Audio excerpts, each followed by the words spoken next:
Tirupati mayor doctor Sirisha అధ్యక్షతన జరిగిన corporation సమావేశంలో వార్షిక బడ్జెట్ను ఆమోదించారు.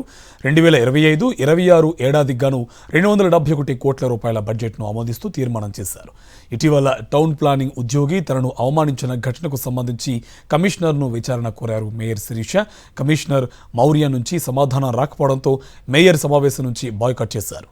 సిటీ టౌన్ ప్లానింగ్ అధికారి మహాపాత్రపై తక్షణం చర్యలు తీసుకోవాలని డిమాండ్ చేస్తున్న మేయర్ శిరీషతో మా కరెస్పాండెంట్ విజయమూర్తి మరింత సమాచారం అందిస్తారు.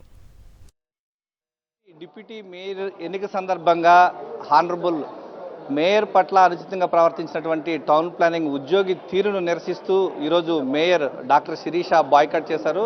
ఈ నేపథ్యంలోనే ప్రస్తుతం వైఎస్ఆర్ కాంగ్రెస్ పార్టీకి సంబంధించినటువంటి కార్పొరేటర్లు అందరూ కూడా ఈ యొక్క బడ్జెట్ ఆమోదించిన తర్వాత ఒక్కసారిగా వారంతా కూడా అతనిపై చర్యలు తీసుకోవాలంటూ డిమాండ్ చేస్తూ ఈ యొక్క అంశానికి సంబంధించి మేయర్ అధ్యక్షతన వీరంతా కూడా బాయ్కాట్ చేశారు. ఇదే అంశానికి సంబంధించి మనతో మాట్లాడడానికి డాక్టర్ శిరీష తిరుపతి మేయర్ అందుబాటులో ఉన్నారు. మేడం, చెప్పండి, జరిగినటువంటి విషయానికి సంబంధించి ఎందుకు మీరు బాయ్కాట్ చేయాల్సి వచ్చిందో, వాస్తవానికి ఏం జరిగింది?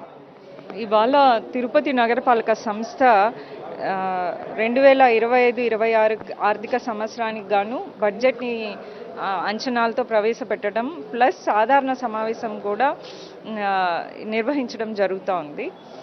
డిప్యూటీ మేయర్ ఎలక్షన్స్ సందర్భంగా ఏ విధంగా తిరుపతిలో రాజకీయాలు జరిగాయి వాటిని పక్కన పెడితే వ్యక్తిగతమైన విషయం అంటే ఒక కార్పొరేటర్, మా సహచర కార్పొరేటర్ అయినటువంటి 42వ వార్డు కార్పొరేటర్ గారి నిర్మాణం పైకి పట్టణ ప్రణాళిక విభాగం అధిపతి అయినటువంటి మహాపాత్ర అక్కడికి రావడం జరిగింది.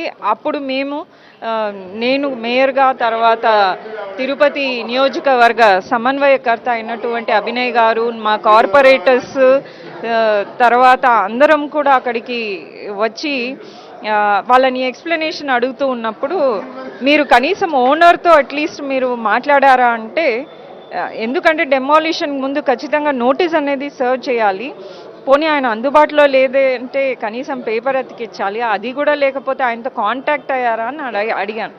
సో ఆయన దాని పట్ల దురుసుగా ప్రవర్తించి ఒక వేలు ఎత్తి చూపుతూ అవసరం లేదు, మీకు చెప్పాల్సిన అవసరం లేదు, ఓనర్ని కాంటాక్ట్ అవ్వాల్సిన అవసరం లేదు, మీకు నేను ఎక్స్ప్లెయిన్ చేయాల్సిన అవసరం లేదు, ఈ విధంగా ప్రవర్తించారు.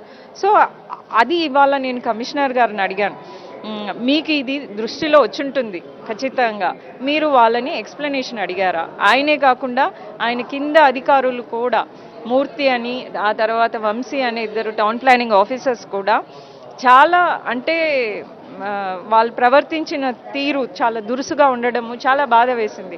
సో దీనిపై మీరు ఏమైనా ఎక్స్ప్లెనేషన్ తీసుకున్నారా? ఎక్స్ప్లెనేషన్ తీసుకోకపోగా వాళ్ళపైన చర్యలు ఏం తీసుకుంటారు? సో వాళ్ళు చెప్పిన సమాధానానికి మేము సంతృప్తి చెందక మేము కౌన్సిల్ సాధారణ సమావేశాన్ని మట్టుకే బాయ్కాట్ చేసి రావడం జరిగింది. ఒక మేయర్కి ఇవ్వాల్సినటువంటి గౌరవం ఇవ్వకపోవడం కారణంగానే తామంతా కూడా ఈరోజు ఈ యొక్క బాయ్కాట్ చేయాల్సి వచ్చిందని చెప్పేసి మేయర్ డాక్టర్ శిరీష చెప్తున్నారు. కెమెరామెన్ ఎల్ఐతో విజయమూర్తి, సాక్షి టీవీ, తిరుపతి నుంచి.